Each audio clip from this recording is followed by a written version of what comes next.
Inside Ancelotti's insights for Granada versus Real Madrid pre-match press conference. It's been a magical week for Real Madrid. You are champions of La Liga, and in the Champions League final, it's time to celebrate. But you have to keep working, right? Yes, of course. We have a lot to do. Tomorrow we have a match, and we must respect the opponent, respect the tournament, and respect ourselves by playing the game. We have some games before the final, and these will help us prepare well for that match. Obviously, there will be many rotations, and everyone will play during these games to reach their maximum level. However, we also need rest. We've had a demanding season, which is why I'll give my team a few days off after the matches. Of course, after tomorrow's match, we'll celebrate.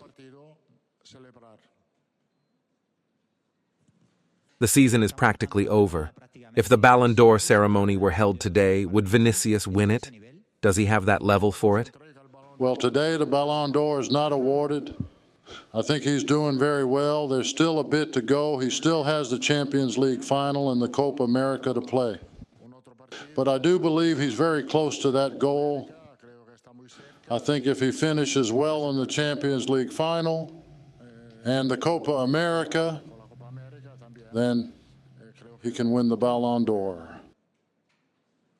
What plan do you have for the goalkeepers? Will you rotate them? Have you decided on the goalkeeper for the final? Well, Courtois will play, as well as Militao both need to play. I have to consider players who have played less, but have helped the team a lot. For example, Kepa, who has been spectacular. Even from the bench, he has helped his teammates. So I think he deserves to play at least one game. Also, Lunin, who has to stay ready and prepared to play. So I have to study the goalkeeper situation during these games. In addition to what we've seen in the celebrations on Wednesday, how did you personally celebrate the La Liga title? How is Tchouameni's injury? How much does it condition the available central defenders? Is there a possibility that Tchouameni could play in the final? Currently, we have doubts that he can play in the final. But we'll try everything possible for him to recover as best as possible. As for the rest, Militao will play during these matches because he needs to get into rhythm. The other central defenders, Rudiger and Nacho, will rotate a bit more.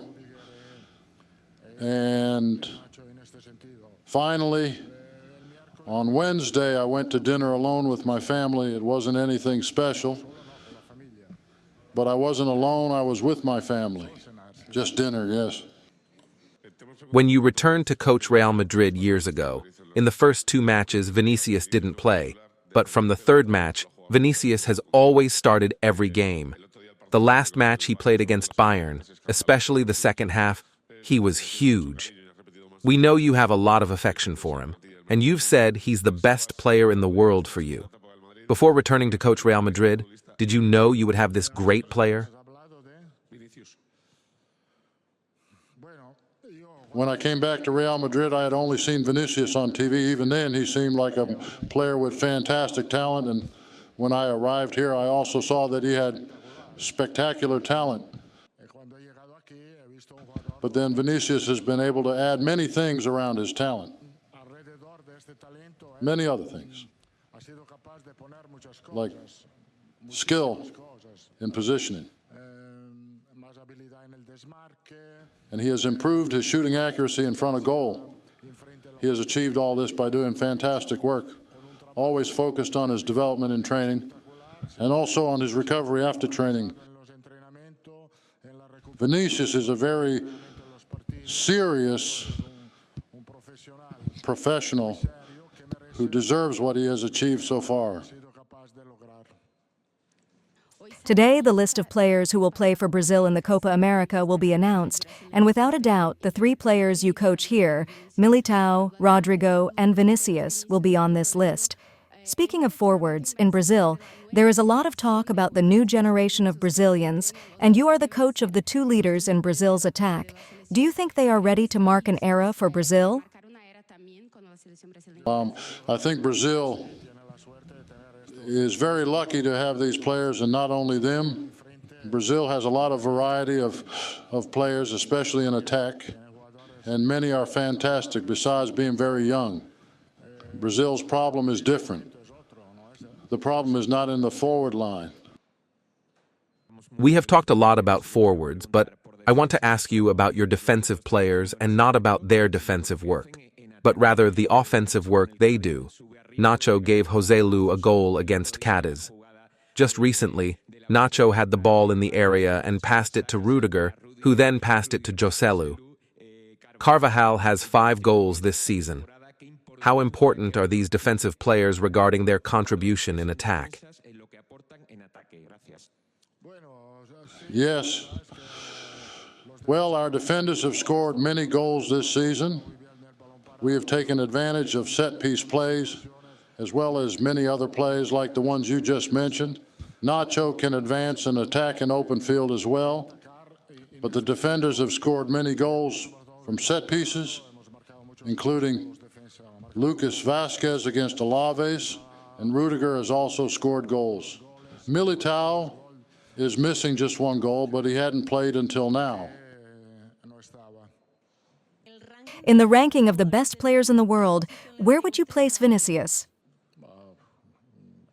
He is one of the best, but among the best, saying who is better is complicated. Players have their moments, and right now the moment belongs to Vinicius, simply because he is generating a lot and has helped his team reach the Champions League final. And he also helped his team win the league, so it is Vinicius's moment. But I don't want to forget everything my other players have done, because this has been Real Madrid's moment, and it continues to be Real Madrid's moment until June 1st. After that, we don't know. It could be Borussia's moment after June 1st. Did you watch yesterday's Bayer Leverkusen match scoring again after the 90th minute? They continue their unbeaten streak. If Real Madrid and Bayer Leverkusen win their respective finals, both teams would play each other in the UEFA Super Cup. Have you thought about the possibility of this match? Do you think we could see up to 5, 6, or 7 goals after the 90th minute of the match? Do you really think I've thought about this hypothetical UEFA Super Cup match? I don't think so. Right now, I only have one match in my head. You recently said you would give rest to several players. One player who looks tired is Bellingham, besides having discomfort in his shoulder and recently in his knee. How is he physically? How much rest would he need to be 100% ready for the final at Wembley? Bellingham is fine. The last issue he had was a stomach problem, but he has recovered well from that. So he will rest like the others. He doesn't need to rest more or less than the rest.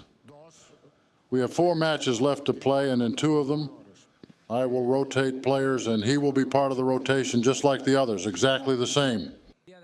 Yesterday, Casillas, an important former goalkeeper for Real Madrid, said that in his opinion, Lunin should play in the Champions League final. What do you think of these statements? Have you already decided who will be the starting goalkeeper in the Wembley match? I find Iker's opinion very respectable, a Real Madrid legend. I, like all Real Madrid fans, have a lot of affection for him. But for now, I don't want to get into this kind of debate, because I have a lot of time, almost a month, to think about it. Last season, around this time, we all knew that Toni Kroos would continue for another year at Real Madrid, but today we still don't know what Kroos will decide. Are you afraid that Toni Kroos will decide to leave Real Madrid? Do you know anything about this?